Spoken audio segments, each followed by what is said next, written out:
Welcome to Women in the Arena podcast, the podcast celebrating women doing extraordinary things in plain sight. I'm your host, Audra Egan, and our mission is to elevate the value, strength, and resilience each woman brings to the world. Without further delay, let's go ahead and start the show.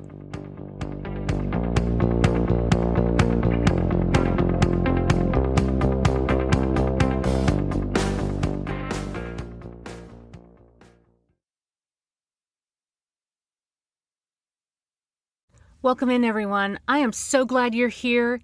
I am Audra Egan, your host of Women in the Arena podcast, where we celebrate women doing extraordinary things in plain sight. We have yet another remarkable woman here today that I can't wait for you to meet. Thanks for joining me, and let's start the show.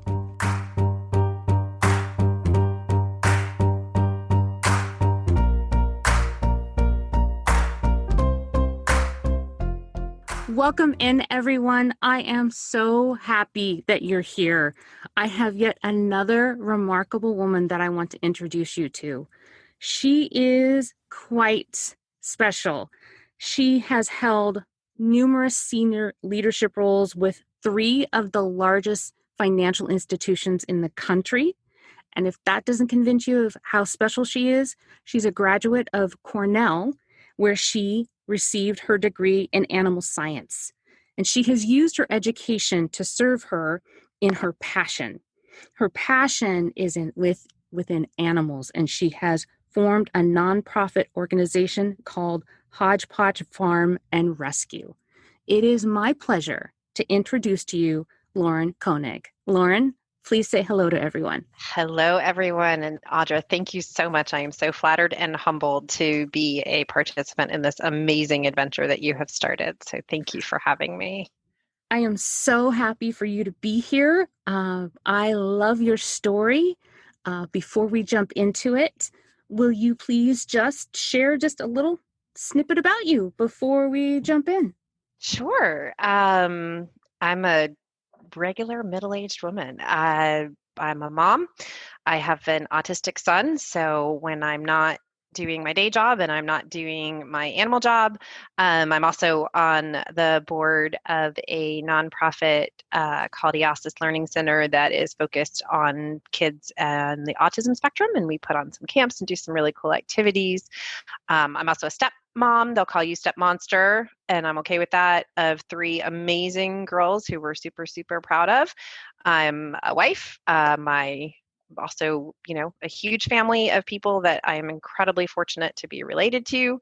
I'm the youngest sister of the most perfect man that has ever walked the face of the earth, and he's so perfect he'd tell you that he wasn't. So my biggest story is I've spent my life trying to live up to my older brother, and one day I'll catch him, maybe. Well, I think that you're going to give him a run for your money because you're pretty remarkable. And today we're going to talk about a really interesting topic, and I know that every woman is going to relate to this. As women, we give away pieces of ourselves all the time. On a regular basis, we do it without thinking, and we do it gladly. However, sometimes we give too much of ourselves away, and we find ourselves maybe lost, maybe a little empty. And sometimes we have to make a decision that we've given too much away, and maybe we need to take some of those pieces back. So Lauren is going to tell us about her story about taking back the pieces of her life. So Lauren, please walk us through. The concept of taking back the pieces, I think, was born in the question of why did I start Hodgepodge Farm?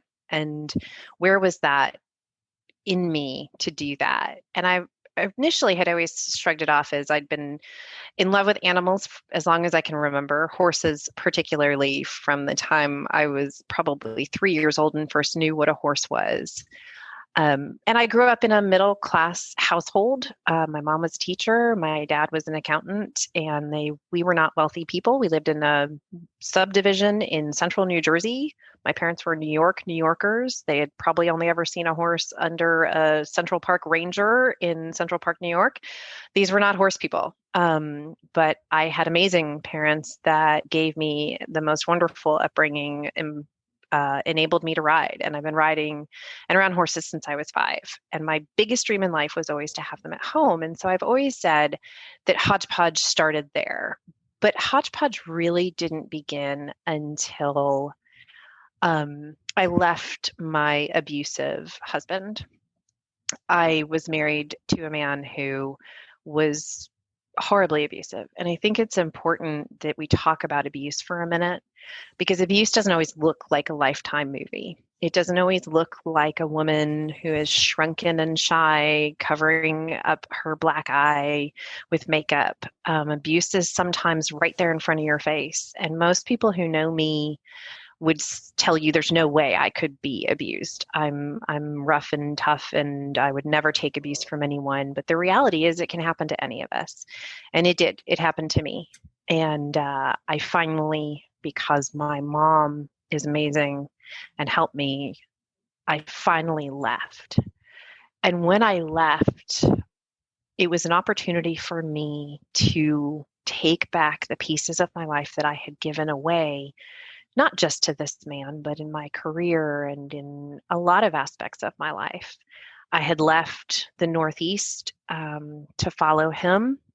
I had taken jobs where my greatest goal was to be the most successful, and I did everything that I could to be successful. And then I was told things like, well, if you would accessorize more, you'd be more successful. So I would give away pieces to go buy accessories. Or, in my Which is community. ridiculous, by the way. The accessories should have absolutely zero to do with your abilities, but that is a very real statement and worse. And worse. Yep. And we as women, we hear these things. Um, and we try to change ourselves, to morph ourselves to fit this ideal. And I think that giving away those pieces and making changes to who you are inherently starts way before we're adults, right? It happens when we're little girls where, we want to be the rough and tumble girl. And people say to you, well, why don't you want pink things? Why don't you want sparkly things? You know what, guys? It's okay for little girls to like black or brown or blue. Um, we give away pieces when we are forced to wear dresses, when we're not comfortable in them, or when we're forced to shrink down to fit an ideal that belongs to someone else. And we do that. We do that for relationships. We do that for friendships. We do that in our careers. And in my case, I had done so much of that for so long, I no longer recognized who I was. And so, Isn't that just a horrible thing that we do? But mhm. we do it consciously all the time. Well, we're Um, trained. We're we trained are to do we it. are trained to quiet our voices, and inside we are screaming. Yeah. And I think that that is where you probably had heard the screaming for too long, and it became too loud. And that is when you said, I'm going to take back a piece of me one at a time. And that is exactly right. Um, I was trapped. I was trapped in a job I didn't like and wasn't a good fit for me. I was trapped in a marriage that was awful. I was trapped in a lifestyle that didn't fit, and I was trapped in who I had allowed myself to become. I read a quote this week that really shook me and that I wanted to share because it's exactly this. And it's what I'm doing now. It said, you deserve to celebrate not only who you've become, but who you could have become and fought not to. Oh my And goodness. yeah, Wow. You read that this week? this week I was meant to read that in preparation for talking with you Wow. Wow. because That just really shook me to the core. And I wonder how many people are hearing that going, oh my gosh. Wow. yeah, that's exactly it. And that's that moment. So when I left, um, I rented the only house in the area that had a small barn, and it was a horrible house. You clearly But didn't rent it for the house. It was I did. all about the barn. Anyone who knows me would tell you that I don't care what my house looks like. My horses are the most important thing. And I brought my horse home, and I'd had this horse. I bought him, and he was so important to me, but my ex-husband kept me from ever being really able to do anything with him, from seeing him, from having time for him. And he was very begrudging about Helios. And Healy was the one way I kind of stood up to him while we were still married. But then I gave the pieces away again by not going and doing the things with him that I had wanted to do. So when I finally was able to taste freedom, I went, I'm going to do this the way I'd wanted to my entire life. And I brought Healy home. That's And that is so special and so strong that you finally stepped out of quieting yourself, quieting your aspirations, quieting your voice, and you rented this nasty little house, but with a barn, so you could start living the dream that you've had since you were 3. yeah, That takes guts, huge guts. it was terrifying.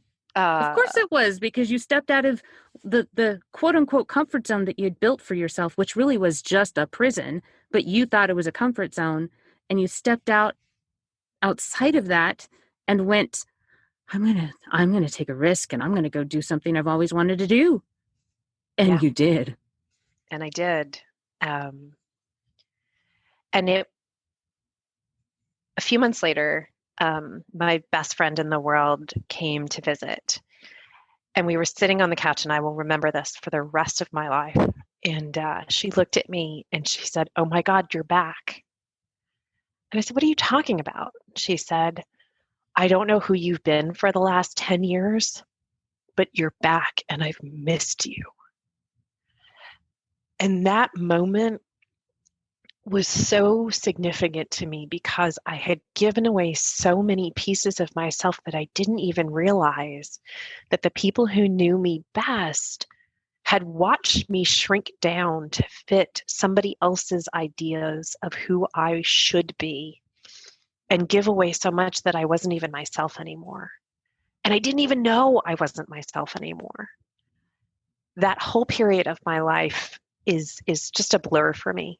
It's a 10-year period that I have very, very little memory of. And I think that's my brain's way of sort of protecting me from what transpired.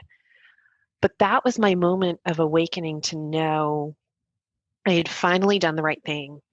I was finally headed in the right direction, and I was never going to allow myself to shrink down to fit somebody else's ideals again.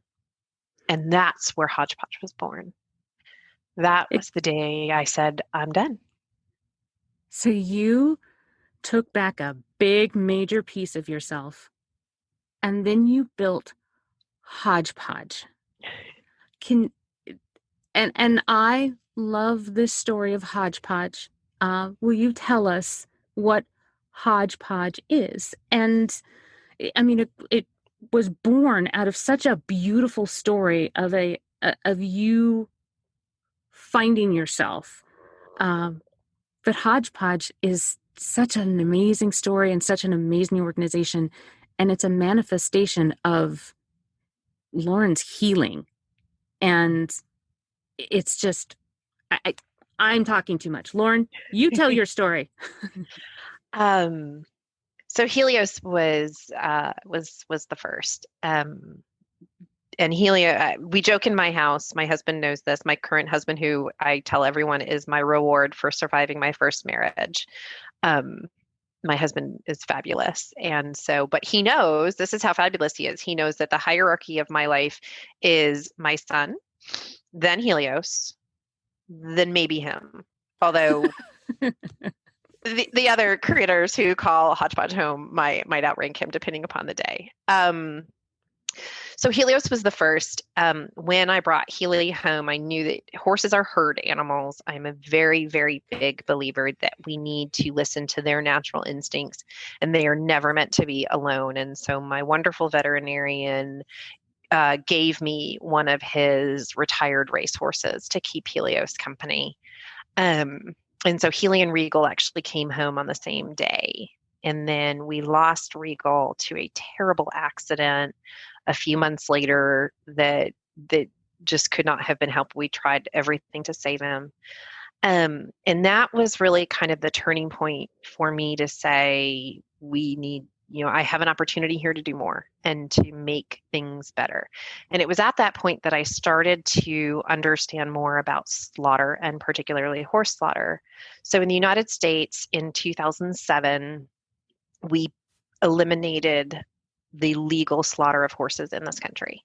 So there had been 3 remaining horse slaughter plants in the United States in 2007, 2 here in Texas, 1 in Illinois, and they were shut down. And that was slaughter for the purpose of human consumption. That was slaughter. Not Americans have not consumed horse meat ever. What we were doing was we were either slaughtering and delivering to zoos. So a lot of your zoo animals eat horse. Oh, goodness. Delivering to pet food manufacturers and or shipping the meat to other countries where they do consume horse meat. I see. Okay. And so and at that point, I sort of went, oh, okay, well, problem solved. Turns out I couldn't have been more wrong. And so when Regal passed away, I started to do some investigation, and I learned that, in fact, what's happened, and it's been happening for the last 13 years since, is that instead of us slaughtering here on U.S. soil, what we do is we ship them across borders into Canada or Mexico where they are slaughtered there. So, for example, as of today, we have shipped from the United States 21,321 horses across the border in 2020 for slaughter in other countries. Wow. That is a lot of animals that are crossing the borders. That is a lot of horses crossing the border for slaughter. That's a lot. On average, we ship nearly 150,000 horses a year for slaughter across borders every year. That's staggering. It breaks my heart. And it kills me. And the narrative that people will hear is that they're old or sickly or injured, when in fact that's really, that does happen. There are those, but we actually even have had Kentucky Derby winning thoroughbred horses slaughtered in foreign slaughter plants. That's a fact. That's terrible. That is terrible. Our greatest equine heroes, and we have allowed them to be slaughtered in other countries. And so I can't just sit by, because it turns out that that's not who I am. And so I'm taking back that piece. And so I started investigating what I could do and what more we could do. And so we rescued a pony to keep Helios company, who is still with us 10 years later. And then my fear of, if one of them gets hurt and we need to go to the doctor, okay, let's see what else we can do. And so we rescued she's actually an Angora goat, but she looked like a sheep. And then they threw in a free goat with her. And so we brought Nana and Funny home. Rescue one, get one free. Yeah, exactly. You hope at least you get the good ones. Turned out in that case, we did not. Funny was not funny. He was awful. But Nana was a sweetheart, and we adored her. And then the ball started rolling from there, really. And people, friends that knew me, people I would talk to, knew that we had, taken in some animals. And then my divorce took 3 years to finalize. And when it finalized, I bought a house on land with facilities that we would be able to continue our work and move out of that gosh awful house to a house that suited humans, and have the animals at the same time. Crazy concept. Um, and so, right as that was happening, another friend said, "Hey, the Irving Animal Shelter got a goat. Could you take another goat?" And okay, sure. So went to pick up this goat, who turned out was not a goat, and she's a sheep. And so we had a sheep. And then, it just sort of snowballed here and there. Yesterday, we celebrated the 5-year Gotcha Day anniversary for two of our miniature horses, Fred Astaire and Ginger Rogers. Who were about 5 years ago, social media really got going with kill pens. And so what happens is these horses that are going to be shipped across the borders are collected in, some people call them slaughter lots, some people call them kill pens. And they move around in auctions until they eventually make their way across the border. And I knew enough to know that miniature horses, ponies, and young babies are not supposed to legally be shipped to slaughter. And so I went, well, how could they possibly be there? And I looked it up and I learned that one of two things happens with them. They are either shipped on a separate truck across borders, where then they are subsequently shipped to the slaughter plant because it is legal in other countries, just regardless of size. Or the other option is with them, they use them for what's called live entertainment, which I don't understand how this could be entertaining to anyone. But they put them in a cage with a big cat, and people pay to watch, and that broke me. That's And just horrible to watch one animal maul another animal in a cage. I mean, that's horrible for both animals to be caged, but one to be destroyed by the other for entertainment. yeah, I don't understand what kind of a human finds that entertaining, but I'm also the kind of human who drives miles across frozen fields to rescue a Canadian goose. So I'm probably not the yardstick by which you would measure those things. um, so I saw these two pictures, and the story, that the blurb was that they'd been together their whole lives, and I looked at their feet, and their feet were so horribly overgrown. I knew they were not able to walk. They would never be able to defend themselves. They would be separated. And so, sitting at my desk at my very corporate job, I bought them on social media, having absolutely no plan, no idea what I was going to do, how I was going to get them home, nothing other than that I knew I needed to do something. And I wasn't going to stand by and let them be separated. And I wasn't going to allow them to be someone else's disgusting entertainment. So 5 years ago yesterday, Fred and Ginge came home, and I promised them that they would dance again. And it took a lot of work. We have the most amazing farrier, and our vet is incredible. And we are super, super fortunate. We have neighbors that are our best friends and our rescue partners who help us. And we got them spiffed up, and we got their feet fixed, and we got their ankles straight. And the day I watched them run across the field, I literally fell to my knees and sobbed, because I'm doing it. I took back all the pieces that I'd given away, and I'm doing it. And they are here because I'm doing it. And that is amazing that I can, and I am. Some days I don't know how, but we do. We do. And this is the amazing part of this story that I want to make sure that I punctuate for everybody. Lauren took back the pieces of herself, and what she's decided to do is rescue those that couldn't rescue themselves. We advocate for animals because they don't have their own voices, but this is what I find so special about Lauren, is that in her quest to become whole, she decided that she It was her life goal, her passion, her desire to save those that couldn't save themselves. And that, I think, is such a testament to your character. But I also hope that it is an example of what could be, of those women that are out there that have given away plenty of their pieces. What could you do? What could you accomplish if you took back some of the pieces? Maybe you would form a rescue. Maybe you would write a book.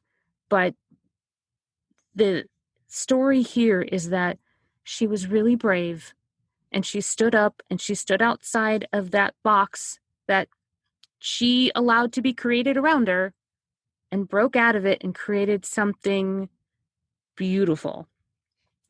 Lauren, how would you advise women that are hearing this? And I know that this is resonating with people because the first time I met you, it resonated with me. As a matter of fact, that's kind of why this podcast exists, because I was taking back a couple of pieces and wanted other women to be able to take back a couple of pieces along the way. What would you say to other women that are hearing this and are feeling inspired? What would you tell them to start taking back some of those pieces that they've given away? I think it starts with recognizing the things that you are passionate about, but have sort of put on the shelf. And whatever the reason is that you've put it on the shelf, whether you had kids or you moved or you got married or your job is really, really stressful, what is the thing that you put on the shelf? And what is a small way that you can take it back off? I have a friend, one of my closest friends, who had to have a career change midlife. And it was something that couldn't be helped. And it was from a career that was very, very fulfilling. And it was something that they were passionate about and could no longer do. And said, well, how am I going to find another career that's equally fulfilling? And my advice to them is my advice to all of your listeners. It would be amazing to have a career that was so fulfilling and so beautiful and made the world a better place. Unfortunately, not a lot of us have that. We often do not get to tie those two things together, and we put all of ourselves into our careers and into our families, and then there's very little left. You need to find ways to carve out just that little bit of passion that you had, whether your passion is about getting women to engage with each other to make the world better for each other, and you start a podcast, or whether that passion is to do something creative. Carve out an hour of your day where you sit down and paint, or you make jewelry, or whatever the thing is that you're passionate about. In my friend's case, he was a teacher, and giving up teaching was something he couldn't fathom how to do. But you can be a teacher and have another day job. I am not passionate about my day job. I'm committed to it. It puts food on my table. It puts a roof over my horses' heads. It pays the bills most of the time. And I give it my all when I'm there.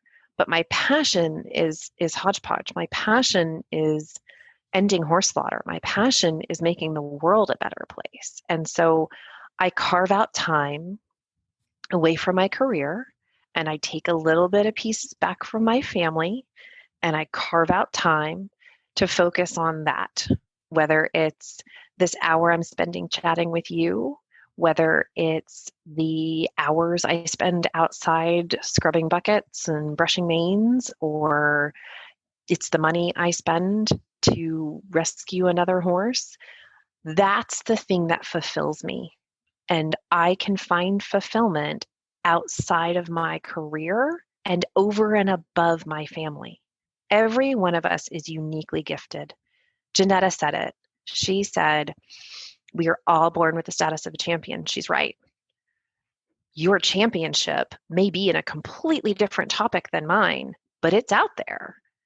You have to force yourself to find a way to your championship. Some days it's hard to do, some days suck, but you can do it if you stop telling yourself that you can't. I got tired of everyone telling me I can't, so I just went ahead and did it. That's I'm speechless, which is not easy for anybody to do, by the way, because not only do I have a podcast, but I talk for a living. So, Lauren, you made me speechless. Um, I I hope that everybody heard that, because that is such an amazing statement, and I hope that everybody that's listening make the decision to take back one small piece, even if it's stealing an hour to go read a book, even if it is stealing an hour to do nothing. Maybe you decide to lock yourself in your room and read a magazine. Make the decision to take back one piece. And then once you take back one piece, maybe you can take back the next and the next. That's not selfish. That is necessary, because you cannot be a functioning human being if you're only bits and pieces. You have to be whole so you can continue to serve those who are around you, whether it's your family or your job or your partner. You have to be whole in order to do that. And Lauren, thank you for very lovingly articulating that to us. And I'm grateful that you put it in such an eloquent way. Um, it's that time. It's test time. I'm ready. I studied up all week. This I love giving this test because I'm fascinated by the responses. And my to read list is getting longer and longer by the week. So thank you everyone for those contributions. So number one, Lauren, what are you reading? So I am, for the first time in my life, I'm reading three things at the same time, which I'm terrible at and is insane, but I'm doing it anyway. So for entertainment, I am reading the rhythm section because if Blake Lively made a movie about it, I figured it has to be good. I love her and her husband. So that's my entertainment book. A colleague of mine gave me Glennon Doyle's Untamed, and I am zipping through that. It's probably the fastest I've ever read anything, but I absolutely love what she has to say because a lot of it resonates exactly what we've been talking about and what you've been doing on this podcast. And then I read a quote from a horse trainer I follow who is on a journey herself, and she is publicly sharing her journey, and it's beautiful to get to participate in. And the quote shook me so much that I ordered the book immediately. And so I just started A Course in Miracles Made Easy by Lauren Koenig. And I'm happy to share the quote because I think it's important. How do I contribute to end the suffering of humanity is the most important question you will ever ask. The answer to that question begins with your answer to the question, how do I end my own suffering? If you find your own way out of pain, you will know how to help other people out of their pain. Until then, your efforts are hollow. Amazing, amazing, amazing. Um, Three remarkable books to read. The Course in Miracles might be one that I need to move to the top. So I'll definitely put that on my to-read list quickly. My next question is, what are you learning? What I am learning is to be satisfied. I have been a fiercely competitive person my entire life. I am so competitive. I'm competitive about being competitive. And that is a ridiculous and horrible personality trait, just to be clear. And unfortunately, you can't always be the best at every single thing. And so I am learning to be satisfied with maybe not being the best at every single thing. Hodgepodge is not the big, big, big dream that I had for it yet, but I am learning to be satisfied with what I have and what I've done and where I am and who I am every minute of every day. And one day I'll master this lesson, I hope, maybe.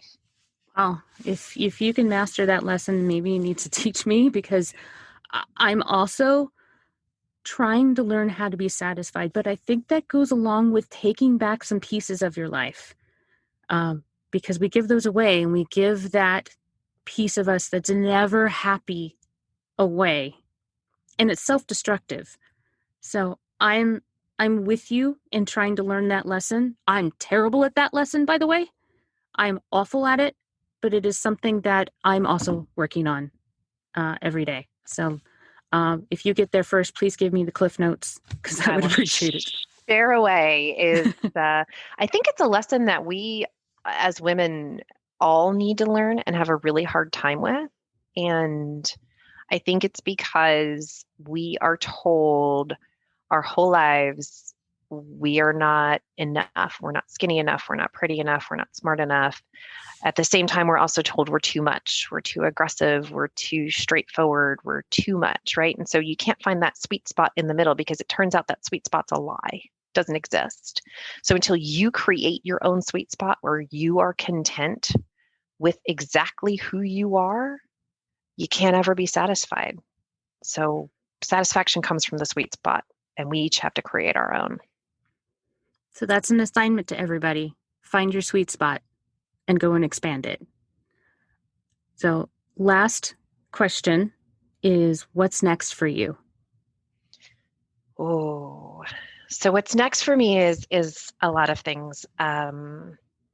Hodgepodge is it's it's relatively new in terms of our actual 501c nonprofit designation. So I'm navigating the waters of what all of that is. I'm learning about social media and marketing and all of those kinds of things because obviously nonprofits are 100% dedicated to fundraising, right? We don't succeed if we can't raise funds, and I can't expand our mission unless I can raise funds. Fundraising is a whole new world for me. I am terrible at asking for help. It's the greatest flaw I think I have. And so I'm navigating all of those waters, and it's not because I want to just rescue 100,000 horses a year.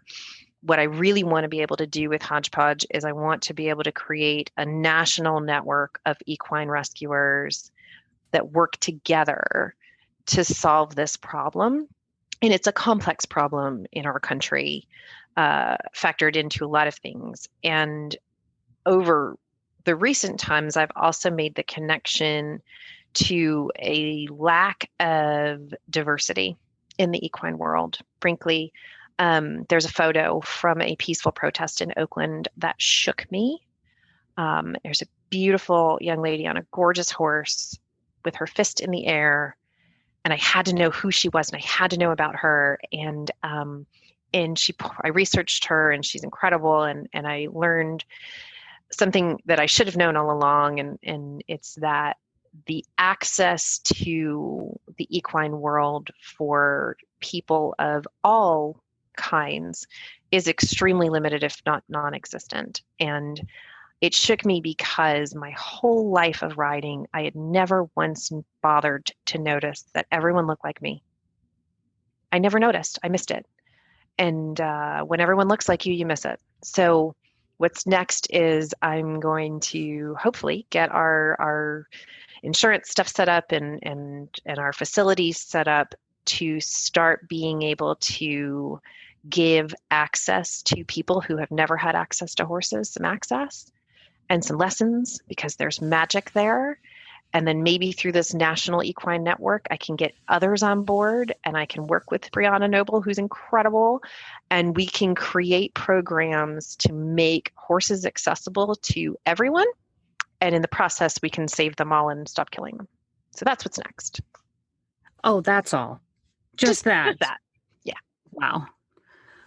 Well, before I let you run, I want to give you an opportunity for one final thought. There is many women that are hanging on the edge of their seat right now because you've spoken so much truth that is probably hitting home. So as a statement and a one final thought, what would you say to the audience?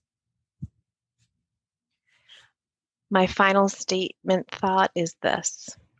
Whatever it is that someone told you you cannot do, they are wrong. You can. If you believe in yourself, you can do anything. I'm living it. I know it's true about every single one of you. So stop listening to everybody else's voices. Take back all the pieces you have given away and just go do it. Lauren, that was beautiful.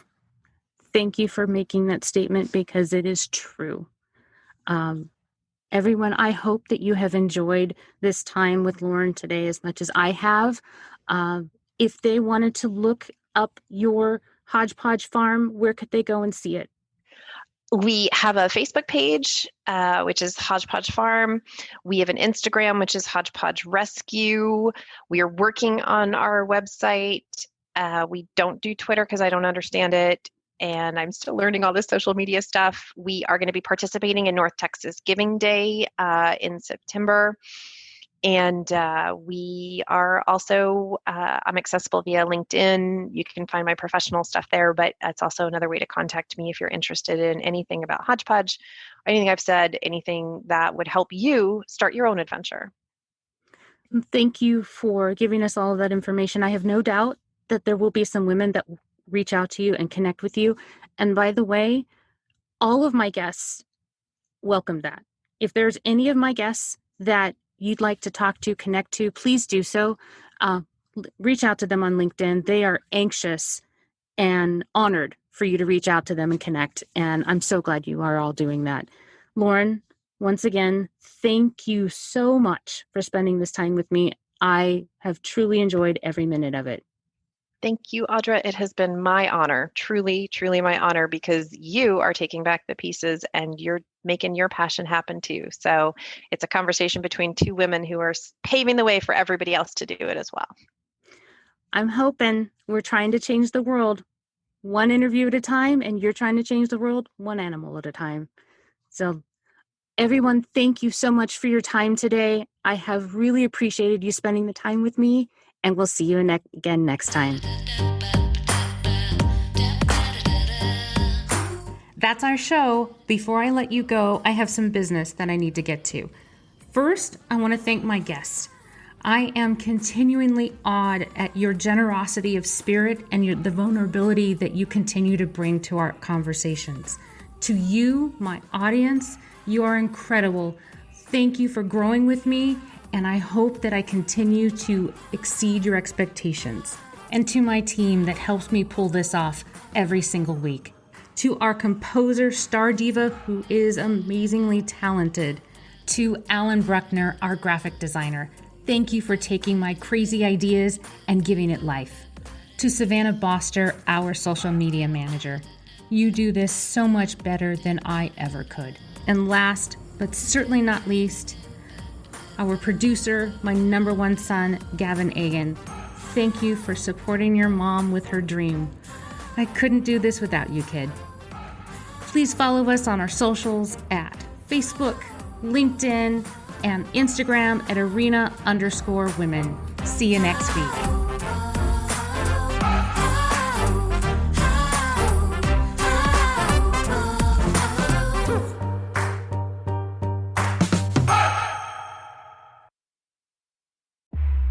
This is just the beginning.